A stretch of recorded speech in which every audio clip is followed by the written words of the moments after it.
Kidney முறைகேடு வழக்கில் கைது செய்யப்பட்ட இரு புரோக்கர்களுக்கு 15 நாட்கள் நீதிமன்ற காவல் விடுக்கப்பட்டிருக்கிறது. அது குறித்தான அண்மை செய்தியை நாம் பார்த்து வருகிறோம். விவரங்களை நம்முடைய செய்தியாளர் தங்கமணி வழங்கலாம், கேட்கலாம். தங்கமணி, கிட்னி புரோக்கர்களுக்கு நீதிமன்றம் காவல் விடுக்கப்பட்டிருக்கக்கூடிய நிலையில மேலும் விவரம். வணக்கம்.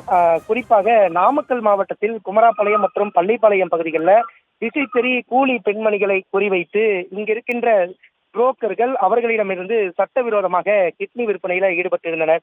இந்த நிலையில்தான் இந்த கிட்னி விற்பனை சம்பந்தமாக நியூஸ் தமிழ் தொலைக்காட்சியில் முழு ஆதாரத்துடன் செய்திகள் ஒளிபரப்பப்பட்ட நிலையில் தொடர்ந்து போலீசார் இந்த கிட்னி விற்பனை புரோக்கர்களை தேடி வந்தனர். இந்த நிலையில மதுரை உயர்நீதிமன்றத்தினுடைய உத்தரவின்படி ஏற்கனவே தென்மண்டல ஐஜி பிரேமானந்தா சின்ஹா தலைமையில ஒரு சிறப்பு புலனாய்வு குழு என்பது அமைக்கப்பட்டிருந்தது. இந்த குழு சுமார் 20 நாட்களாக இந்த கிட்னி விற்பனை புரோக்கர்களை தேடி வந்த நிலையில கடந்த 2 தினத்திற்கு முன்பு சட்டவிரோத கிட்னி விற்பனையில ஈடுபட்ட புரோக்கர் திராவிட ஆனந்த் மற்றும் ஸ்டான்லி மோகன் ஆகிய இருவரையும் மொலசி பகுதியில் வைத்து கைது செய்திருந்தனர். தற்பொழுது இந்த 2 கிட்னி விற்பனை புரோக்கர்களையும் குமராபாளையம் நீதிமன்றத்தில் ஆஜர்படுத்தி இவர்களுக்கு 15 நாட்கள் நீதிமன்ற காவல் என்பது உத்தரவு என்பது கொடுக்கப்பட்டிருக்கின்றது. இவர்களை சேலம் சிறையில் என்பது அடைக்கப்பட்டிருக்கிறார்கள். தொடர்ந்து இவர்களிடம் விசாரணை மேற்கொண்ட பொழுது இந்த சட்டவிரோத கிட்னி விற்பனையில ஈடுபட்ட முக்கிய இடைத்தரகராக செயல்பட்ட திராவிட ஆனந்த் என்பவர்களிடமிருந்து பல முக்கிய ஆவணங்கள் பறிமுதல் செய்யப்பட்டதாக கூறப்படுகிறது. தொடர்ந்து பல்வேறு